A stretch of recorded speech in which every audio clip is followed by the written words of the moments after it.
Hello everyone, my name is Manish Kumar Yadav and I'm a botany faculty. Today here I'm going to teach one topic, that is the living world. And in this living world I'm going to talk about the basic characteristics of living organisms, and I'm also going to tell you that what are the defining features of living organisms.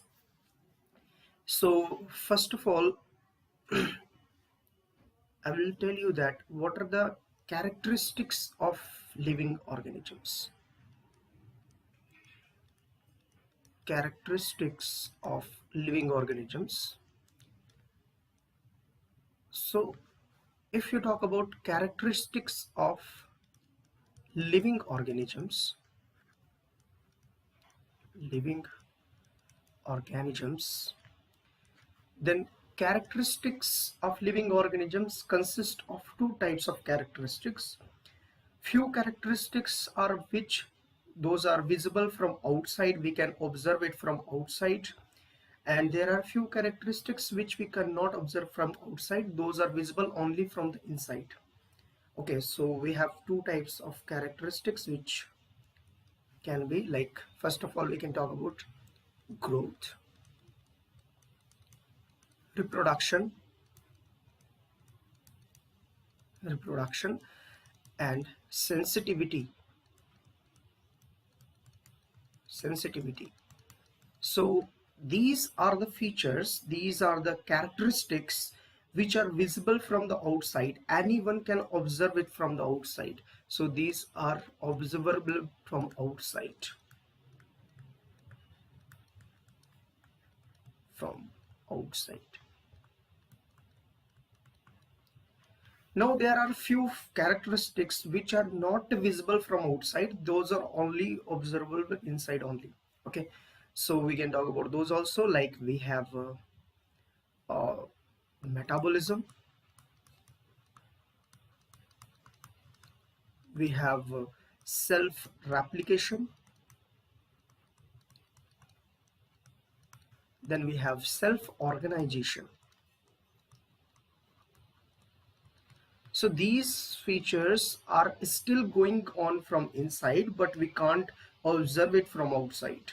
So inside occurring, these features of living organisms are taking place from inside, but we can't observe from outside. Now first of all I will start with the first characteristic of living organism, and that we are going to talk about growth. So now I'll be talking about growth.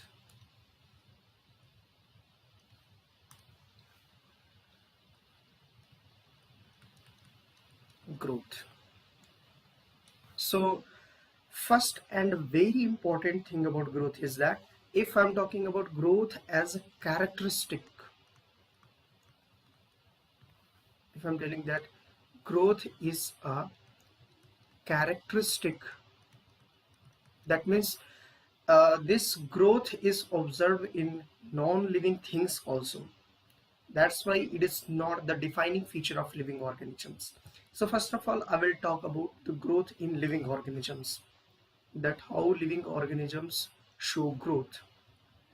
So the growth in living organisms, growth in living organisms, growth in living organisms is intrinsic growth.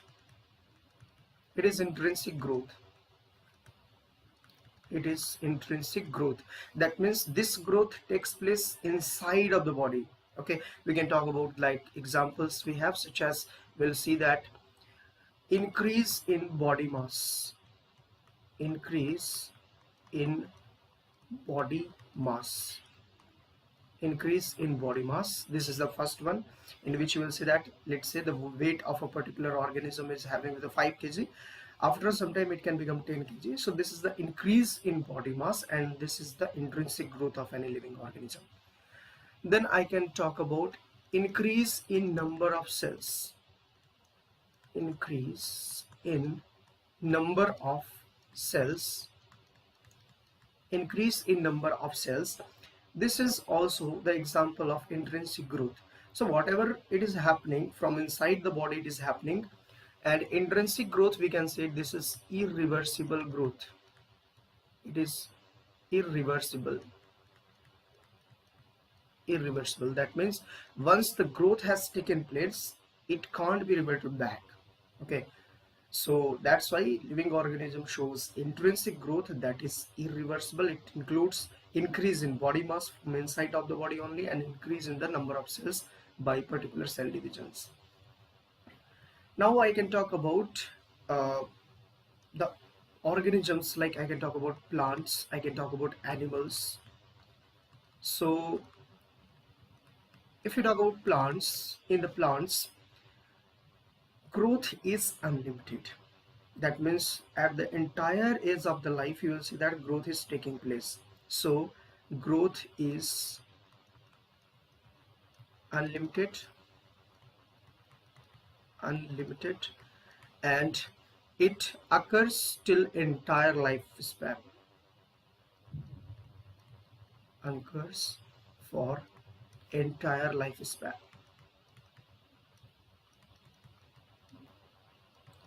But once you talk about in the animals, growth takes place up to a certain age, and after a particular age, growth doesn't take place in the animals.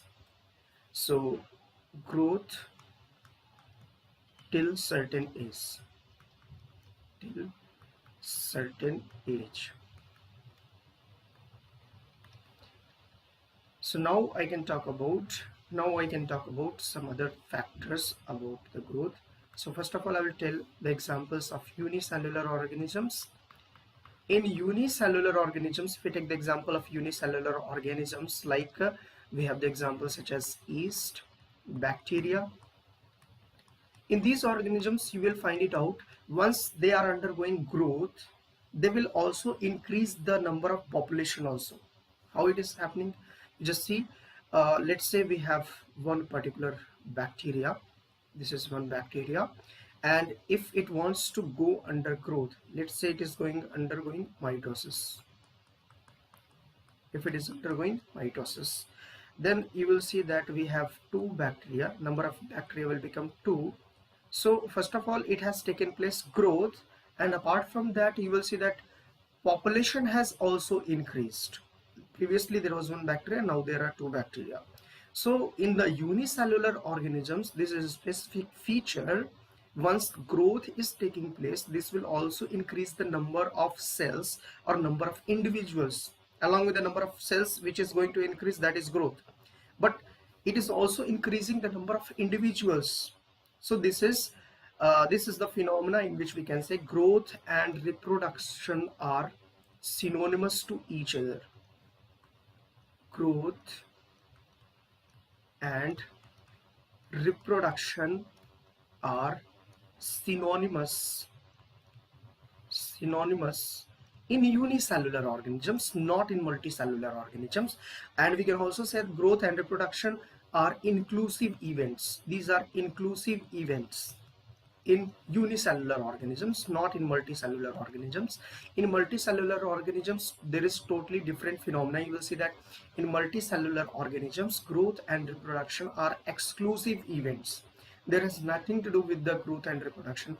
Still, we know that cell division is required in cell production also, but growth and reproduction are mutually exclusive events in the case of multicellular organisms. Okay, but we also see that growth can take place in non-living things also. Let's talk about that. We can write here also, growth and reproduction are mutually exclusive events in multicellular organisms.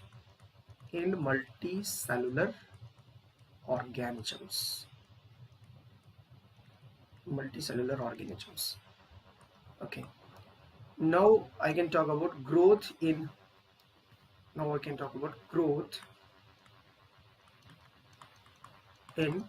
non-living things. And certain examples I can give so that you can understand that growth is also taking place in non-living things. That is so amazing now. So I can talk about, first example I will take, the deposition or the snowfall. We can say snow deposition or snowfall on mountains increases the height of peaks.